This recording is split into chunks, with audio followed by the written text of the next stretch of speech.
네, 시청자 여러분 안녕하십니까? 김우진입니다. 선거 때마다 후보들의 생각을 동시에 비교해 들을 수 있는 TV 토론회에 대한 관심은 늘 높을 수밖에 없죠. 어제 지역 민영방송사의 선관위 법정 토론회 방송이 가능하다는 내용의 국회 선거법 개정안이 통과됐습니다. 더 많은 채널을 통해 후보자에 대한 정보 제공과 정책 선거 강화 역할을 하게 될 거란 기대가 큰데요. 하지만 20대 대통령 선거를 앞두고 표심 잡기 경쟁이 치열한 정치권의 셈법은 조금 다른 모양새입니다. 승부처 중에 하나인 TV 토론회를 두고 여야의 신경전과 공방이 계속되고 있는 상황인데요. 정치적인 셈법보다 유권자의 알 권리와 정책 선거 강화를 위해 무엇이 우선돼야 할지 정치권의 현명한 판단을 기대해 보겠습니다. 강원도의 오늘과 소통하는 생방송 더 인사이드 시작하겠습니다.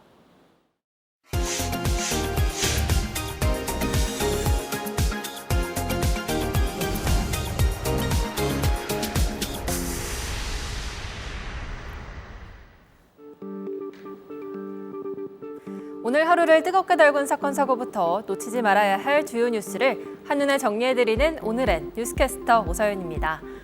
북한이 어제 탄도미사일로 추정되는 발사체를 또다시 발사한 것으로 알려졌습니다.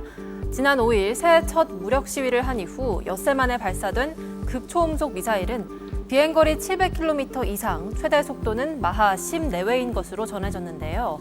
지난 발사 때보다 더 진전된 것으로 평가받는 이번 시험 발사에는 김정은 국무위원장도 직접 참관한 것으로 알려졌습니다. 이에 문재인 대통령은 대선을 앞둔 시기에 북한의 연이은 미사일 발사로 남북 관계가 흐려질까 우려된다는 입장을 표명했습니다. 앞으로 고등학교 1학년에 해당하는 만 16세 정당 가입이 가능해집니다. 국회는 어제 본회의를 열고 정당에 가입할 수 있는 연령을 현행 만 18세에서 만 16세로 낮추는 정당법 개정안을 의결했는데요. 이는 피선거권 연령을 낮춘 공직선거법 개정안에 따른 후속 조치로 만 18세 미만이 정당을 가입할 시 법정 대리인 동의서를 함께 제출해야 합니다. 지방자치법 전부 개정안이 내일부터 전면 시행됩니다. 지방의회 권한과 자정 능력을 높이기 위해 추진된 지방자치법 개정안은 1988년 전부 개정 이후 32년 만에 전면 개정돼 시행될 예정인데요. 자치분권 2.0 시대를 맞이한 만큼 지방자치법을 통해 주민 참여 확대와 지방의회 역량 강화, 행정 효율 증진 등을 꾀할 전망입니다. 오는 15일에서 16일 이재명 후보가 강원도를 방문합니다. 더불어민주당 이재명 후보는 이번 주말 춘천을 시작으로 양구와 인제, 속초 등을 방문할 예정인데요. 경제와 통합, 민생을 핵심 키워드로 내세워 현장 행보에 집중하고 있는 만큼 이재명 후보의 메타버스가 도민들의 민심을 사로잡을 수 있을지 관심이 집중되고 있습니다. 지금까지 오늘의 뉴스캐스터 오서연이었습니다.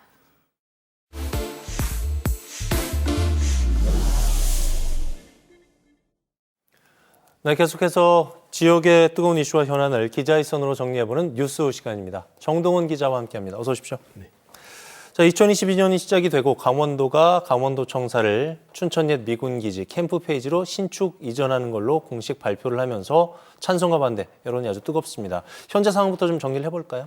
예, 이 문제는 지난해 10월이죠. 춘천시청에서 열린 당정예산협의회에서 허영 국회의원이 제안을 하면서 이제 시작이 됐습니다. 그래서 그 제안을 이후에 이재수 춘천시장이 받아들였고요.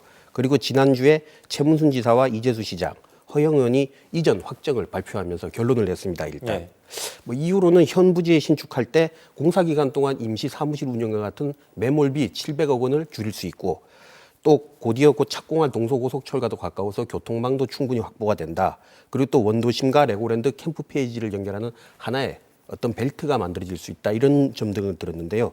특히 또 춘천 시민만을 대상으로 하긴 했지만 시민 2,000명을 대상으로 한 여론조사에서도 65.5%가 이전에 찬성한다는 그런 논리도 근거로 들었습니다. 현재 이전 비용, 신축 비용은 3천억 원 정도로 예상이 되고 있고요. 또 11만 제곱미터 정도의 크기로 만들어질 계획입니다. 아마 2025년에 착공을 해서 2027년쯤에 완공한다는 그런 계획입니다. 춘천 시민들 사이에서도 찬성과 반대로 좀 나뉘는 것 같고 다른 지역의 반발도 모양새를 보면 점차 거세지는 것 같거든요. 반대하는 측의 핵심 내용은 어떤 거예요? 예, 사실 뭐 이 캠프 페이지 이전 제안 이후에 2달 만에 결정이 됐다. 너무 빨랐다. 이것이 반발의 핵심이라고 보시면 됩니다. 예. 쉽게 말씀드리면 공론화 절차가 부족했다. 보통 이런 큰 사안들을 결정할 때는 공청회를 한다든지 아니면 뭐 여론조사를 여러 차례 실시한다든지 해야 되는데 이런 절차가 없었던 게 사실입니다. 그래서 아마 각 지역이나 특히 또 춘천에서도 반발이 있지 않나 이렇게 좀 생각이 되는데요. 또 캠프 페이지 부지 자체에 대한 비판 여론도 많은 상황입니다. 캠프 페이지 자체가 도심 내에 있다 보니 도청사가 이전했을 경우 이 일대 교통 대란이 빚어질 수도 있고 또 부지가 원주시청보다 좁은 6만 제곱미터에 불과합니다. 사무실 크기만 놓고 보면요. 예. 그러다 보면 아마 이걸 좀 효율적으로 활용하기 위해서는 지하로 더 들어가거나 아니면 지상으로 건물을 높이 올려야 되는데 이렇게 하다 보면 현재 생각했던 신축 비용보다 비용이 훨씬 더 많이 들 수도 있다. 이런 말들도 있고요. 특히 그 춘천시가 당초에 좀 계획을 해놨었던 공원 부지로 사용하겠다는 캠프 페이지 부지가 일부 축소가 될 수도 있고요. 그러다 보니까 각 시군 번영회라든지 아니면 시민단체들이 현재 그 행정 절차 중지라든가 아니면 가처분 신청과 같은 법적 대응도 예고해 놓은 상황입니다. 전체적으로 보면 좀 급하게 진행되는 게 아닌가 하는 인상을 버릴 수가 없는 상황에 여론조사 기간도 좀 짧게 느껴지긴 하는데 이렇게 급하게 추진이 되는 이유는 뭘까요? 사실 뭐 상황만 놓고 보면 여당의 국회의원이 여당의 자치단체장에게 제안을 하고 또 그것을 수용해서 결정이 된 건데요. 예. 그러다 보니까 이제 안 좋은 여론들이 보다 보면 같은 식구들끼리 자기들끼리 알아서 그냥 결정을 했다. 이런 비판들이 좀 나오고 있습니다. 하지만 강원도는 이렇게 볼 문제가 아니라 지은 지 건물이 너무나 오래되다 보니까 안전성에 우려가 있다. 그래서 이런 안전성의 문제들을 하루빨리 해결하기 위해서는 빨리 신축할 수밖에 없었다. 이런 입장을 고수하고 있습니다. 뭐 지어진 지 65년 됐으니까 그리고 또 말씀하셨듯이 안전성 문제가 계속 제기돼 왔기 때문에 빨리 결정이 될 문제이기는 한데 강원도의 입장을 조금 더 들여다보고 싶어요. 예, 뭐 강원도의 입장은 명확합니다. 이 도청사 문제는 이전이 아닌 신축의 문제다. 예. 왜냐하면 1957년에 지어져서 현재 65년이나 되는 건물이 지나가다 보니까요. 예. 사무 공간이 협소한 것은 물론이고 민원인들이 와도 차를 대기가 힘들 정도로 주차 공간도 부족한 상황입니다. 특히 그 정밀 안전 진단에서 D등급을 받게 됐는데요. D등급이라는 것은 조건부 재건축이 가능한 아주 낮은 등급입니다. 그리고 무엇보다 좀 심각한 게 내진 성능 평가에서 붕괴 우려가 제기되기도 했습니다. 무너질 수 있다는 얘기거든요. 지진이 하면. 한마디로 건물 상태가 상당히 심각하다는 건데 그래서 어쨌든 강원도는 이 심각한 곳에 안전 문제가 우려되니까 최대한 행정기간을 단축해서 2025년에는 반드시 착공에 들어가서 27년에는 완공을 하겠다. 이 방침을 고수하고 있습니다. 기자들도 뭐 이 부분에 있어서는 생각과 의견이 좀 다른 구간이 발생하는 것 같은데 새해 첫 기자회견장에서는 분위기가 어땠어요? 아무래도 이게 뭐 전 도민적인 관심이 있는 사안이다 보니까 많은 매체에서 찾아봤습니다. 특히 이 참석했었던 답변에 나섰던 최문순 지사나 이재수 춘천시장 그리고 허영 의원은 캠프 페이지가 최선의 선택이었고 이 선택이 좋은 결과를 낼 수 있도록 노력하겠다 이런 취지의 발언들을 했는데요. 근데 기자들은 아까 제가 말씀을 드렸다시피 어떤 공론화 절차가 부족하지 않았나 그리고 캠프 페이지 부지 자체가 갖는 문제점이 있지 않냐 이런 문제들을 집요하게 질문을 했습니다. 그러자 이제 최문순 지사가 언론인들의 많은 좀 양해와 이해를 부탁드린다라는 그 답변도 했었고요. 그리고 특히 예상 시간보다 질문 시간이 길어지다 보니 사회자가 다음 일정을 이유로 좀 질문 좀 자제를 해달라고 요청하는 상황도 좀 벌어지기도 했습니다.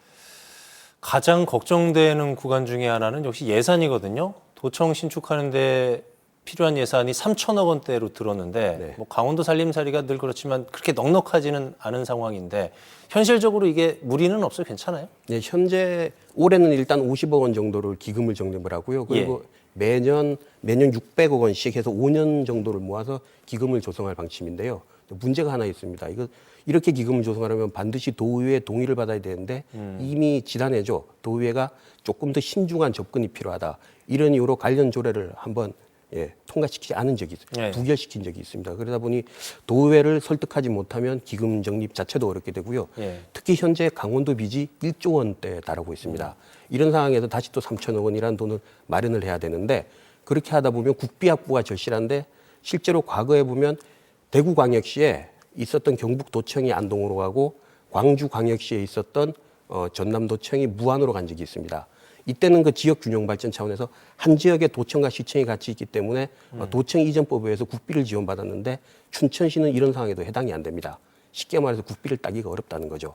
그래서 허영 의원이 이제 발표한 것이 어떤 그 도청 전체를 복합 문화 공간으로 만들어서 국비를 확보하겠다. 이런 방안을 내놓긴 했는데 어디까지나 뭐 약속일 뿐 아직까지 확정된 게 없기 때문에 네. 비용 문제도 앞으로 좀 꾸준히 좀 지켜봐야 할 것 같습니다.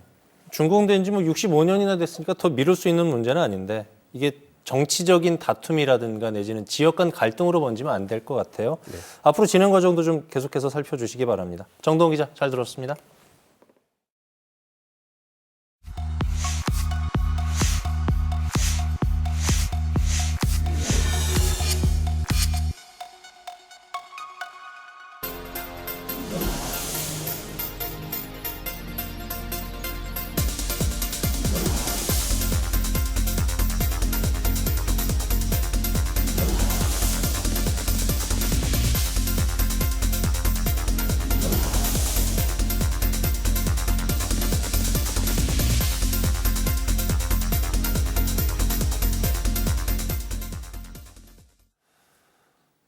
네, 생방송 더 인사이드 함께하고 계신 지금 시각 18시 56분 향해 가고 있습니다. 올해는 20년 만에 처음으로 대선과 지선이 동시에 치러지게 됩니다. 강원도의 뜨거운 이슈와 현안을 짚어보는 시사인 이슈, 지방선거를 바라보는 도민들의 민심도 살펴볼 거고요. 남은 기간에 그렇다면 표심을 가를 변수는 무엇인지 또 유권자들이 주목해야 할 점이 무엇인지에 대해서 전망해 보도록 하겠습니다. 강원대학교 김기석 교수 그리고 강대규 변호사 함께 하셨습니다. 어서 오십시오. 네, 반갑습니다. 반갑습니다. 오늘 얘기할 주제가 강원도 민심으로 살펴본 6.1 지방선거인데요. 본격적인 얘기 앞서서 두 분께 시작하는 의미로 이슈워드에 대해서 좀 말씀을 드리고 싶거든요. 도민의 민심으로 바라본 6.1 지방선거 한마디로 표현을 하면은 시작부터 좀 까다로운가요? 어떻게 표현하고 싶으세요? 김기석 교수님. 어려운 숙제를 막 내주신데. 얘기는 계속 풀어갈 거죠. 네. 글쎄요, 이번 선거 뭐 특징은 뭐냐면 네. 저는 그 무주공산, 무주공산. 백가쟁명, 예. 무주공산 한이 백가쟁명이다. 예. 이렇게 표현드리고 싶고요. 예. 아마 그 도지사하고 그 다음에 교육감, 그 다음에 또 강원도 제일 큰 도시는 원주시장 이렇게 세 군데가 무주공산이 되는 3선 연임 제한에 걸려서 나오지 못하는 이제 그런 선거는 앞으로도 쉽게 있기 어려울 것 같아요. 예. 그래서 한번 그렇게 정해봤습니다. 강 변호사님. 저는 키워드를 군주 민수라고 표현하고 싶은데 예. 이 사자성어가 강물이 화가 나면 배를 뒤집을 수 있다라는 뜻입니다. 우리 도민 민심이 화가 나면 정치 배를 뒤집을 수 있다. 그렇기 때문에 후보자들이 항상 긴장해야 된다라는 의미로 말씀드리겠습니다. 전체적인 틀은 이제 6.1 지방선거에 대해서 얘기를 나눌 거지만은 지방선거 전에 이제 임박해 있는 게 대선 아니겠습니까? 올해 들어서 1년의 여론조사 결과 추이를 보면은 이재명, 윤석열, 이재명 요 양강 구도 속에서 자리 바뀜도 있었고 최근에 보면은 안철수 후보가 지지율이 확 올라가면서 아주 이슈화되고 있거든요. 대선 판세가 조금 새로운 국면을 맞이하는 거 아니냐는 느낌도 조금 드는데 김기석 교수님은 어떻게 보세요? 글쎄요, 이제 그 경선이 끝나고 난 다음에 두 번 정도 변곡점이 있었던 거죠. 지금 말씀하셨듯이. 그래서 경선 기간 동안에 대체로 이제 이재명 후보가 어느 정도 높은 지지율을 유지하다가 끝나고 난 다음에 윤석열 후보가 높아졌고, 그다음에 연말 연시를 지나면서 이제 뭐 이런저런 일들이 있었죠.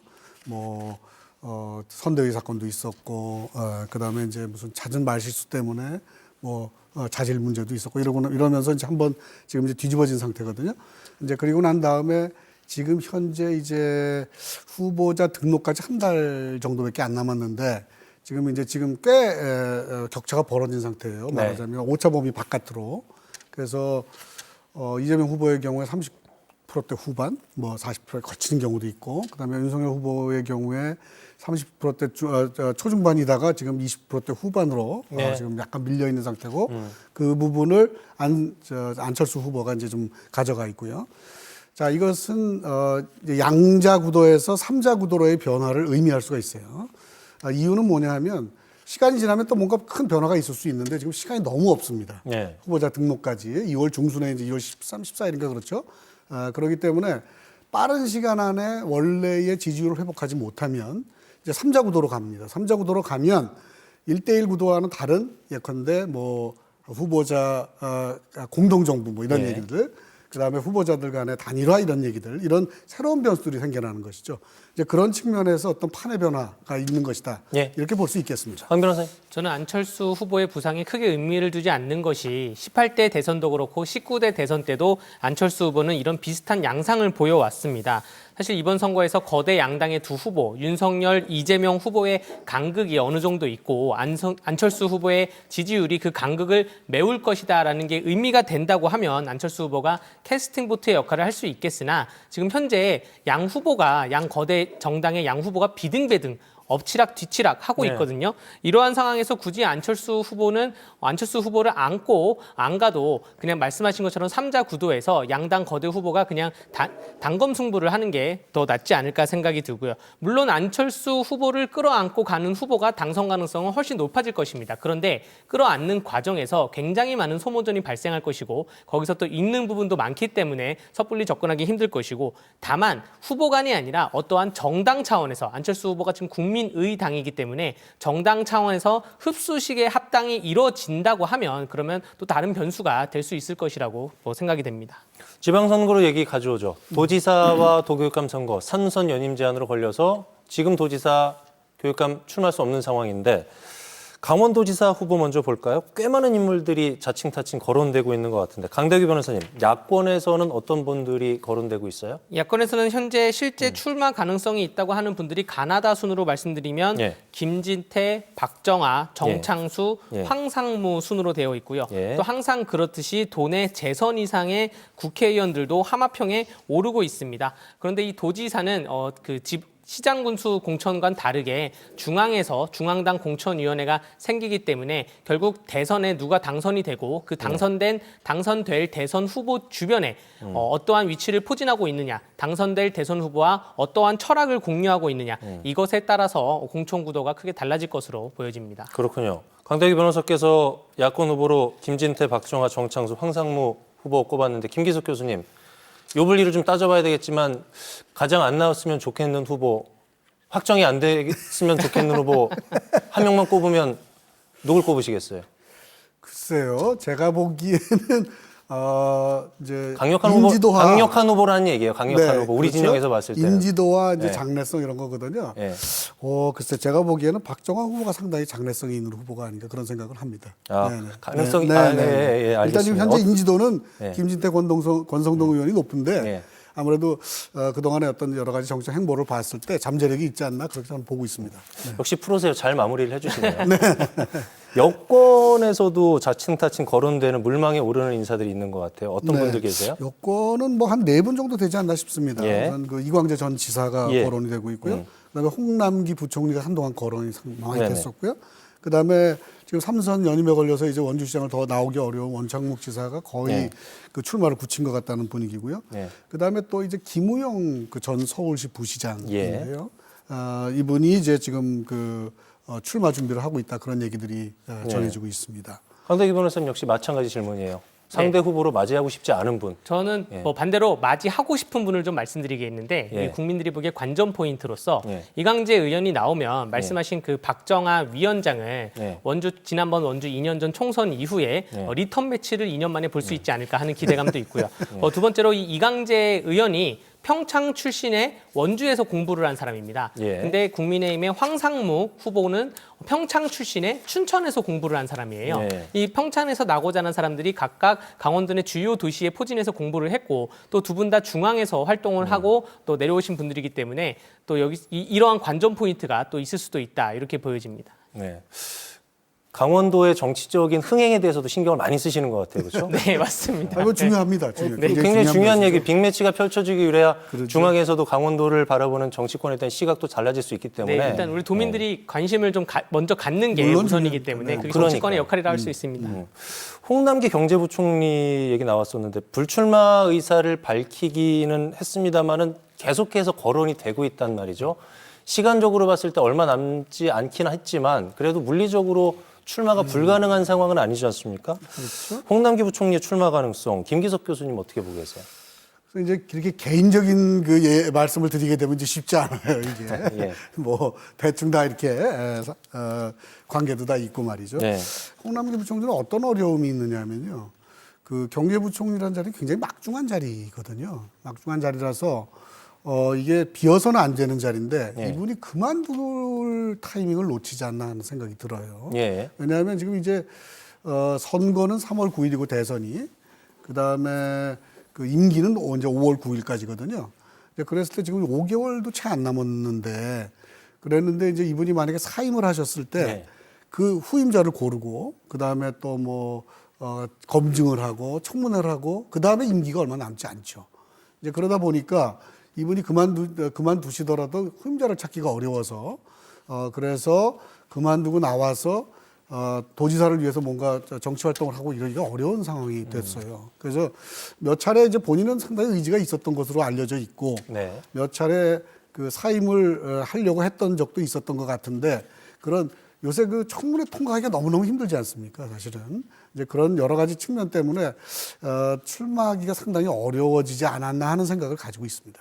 강 변호사님. 이 경제부총리가 사임하게 되면 인사청문회가 이틀이 열리게 됩니다. 그렇다면 그 인사청문회는 정권 말기에 문재인 정부의 경제정책에 대해서 종합적으로 성토하는 성토장이 될 수 있기 때문에 정치권에서 쉽게 놔줄 수 없을 것이라 보여지고요. 또 민주당 내에서 만약에 쟁쟁한 후보들이 없다고 한다면 차출설이 좀 더 강해질 수 있는데 워낙 쟁쟁한 후보들이 많아서 차출설이 쏙 들어갈 이제 그런 양상을 보일 거라고 예상이 되고요. 예. 결국 본인 의지가 가장 중요한데 다양한 휴민트를 종합해 본 결과 의지가 없다. 이렇게 저는 많이 소식을 들었었습니다. 네. 요즘 지역에서는 황상무 더존 BNF 사장 얘기가 좀 많이 흘러나와요. 춘천고등학교 출신이고 전 KBS 9시 뉴스 앵커기도 한데 아직까지는 뭐 지지율이 그렇게 뭐 높은 편은 아닌 것 같은데 본인이 도지사 출마 가능성에 대해서 공식적으로 얘기를 했나요, 김기석 교수님? 글쎄 본인이 언급한 적이 네, 본인은 예. 그 먼저 지금 그 뭐죠 회사 이름이 BNF인가요? 예, 더존 BNF. 예, 회사도 그만두고 이제 뭐 사무실도 마련하고 아마 그랬다고 얘기하는 것 같고, 근데 예. 공식적으로 출마 선언을 하거나 그랬던 것 같지는 않아요. 제가 본인은 얘기를 안 했는데 네. 제가 오늘 여기 오기 전에 포털 사이트에 검색을 해보니까 네. 황상무를 검색해 보니까 홈페이지가 하나 생겼더라고요. 원래 없던 홈페이지가 생겼어요. 이것은 선거를 준비한다고 볼 수 있기 때문에 그 홈페이지는 지극히 선거용 홈페이지로 보여졌습니다. 그리고 최근 보도에 의하면 윤석열 대선 후보의 기자회견에서 어법이나 어투, 속도, 뭐 질의응답 대응법이 달라졌는데 이것이 황상무 선대위 언론전략기획 단장의 역할이었다. 뭐 이런 성과였다라는 보도가 나오는 걸로 봐서 굉장히 도지사로 출마할 가능성은 좀 높아 보이고요. 말씀하신 것처럼 뭐 평창에서 태어나서 춘천에서 학창 시절 보내고 중앙 언론에도 있다가 최종적으로 IT 기업의 대표로 근무를 하고 나왔기 때문에 경쟁력도 충분히 갖춰져 있다고 저는 보여집니다.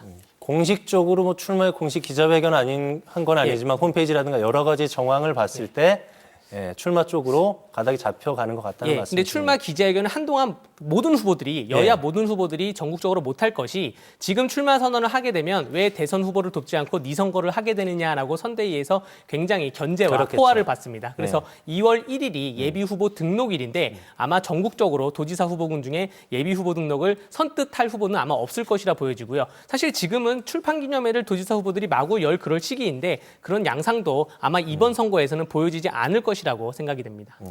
조심스러운 행보를 당분간 좀 이어갈 것으로 전망을 좀 해볼 수가 있을 그리고 또 것 한 같고요. 가지는요. 네.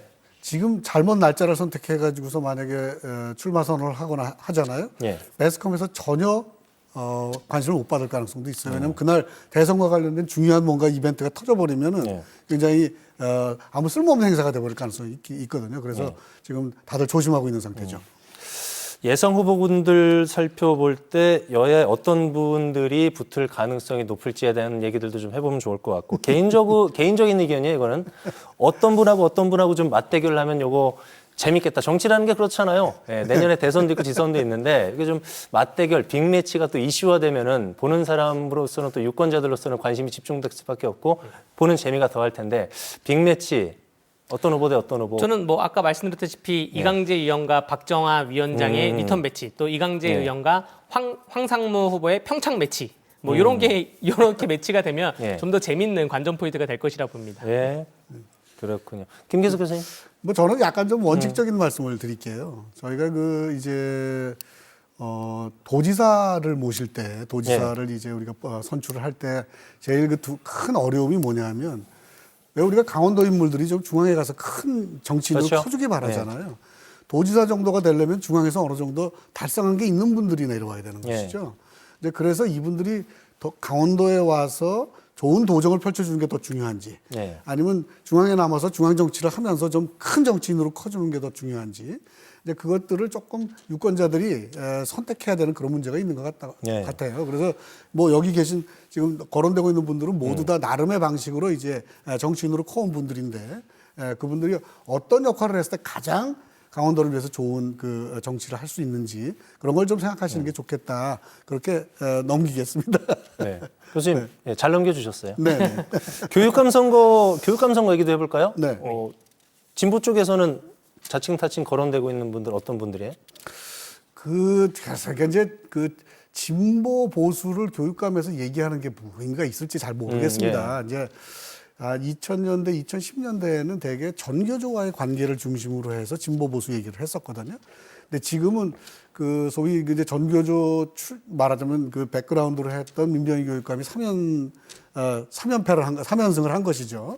그 이후에 그게 얼마큼 의미가 있는지 지금은 잘 모르겠어요. 그렇더라도 그렇게 질문을 하셨으니까 진보 쪽이라고 한다 그러면 아마 강사명 기획관, 기획조정관하고 문태호 전교조 강원지부장 이 두 분이 아마 좀 해당되지 않을까 싶어요. 이 강사명 씨의 경우에는 이제 민병희 교육감과 제일 가까운 관계에 있는 것으로 그렇게 알려져 있고, 그 다음에 이제 대체적으로 기획조정관이라고 하는 게 도의 교육 행정을 전반적으로 관할하는 그런 자리예요. 그러니까 우리가 일반적으로 하는 국장이나 과장이나 이런 거는 익숙하지 않지만은 이제 그래서 대체적으로 그 라인에서 아마 그 대체적으로 움직일 것 같고, 문태호 이분은 그 조금 더 그분보다는 진보 쪽에 가까운 분이라고 생각이 돼요.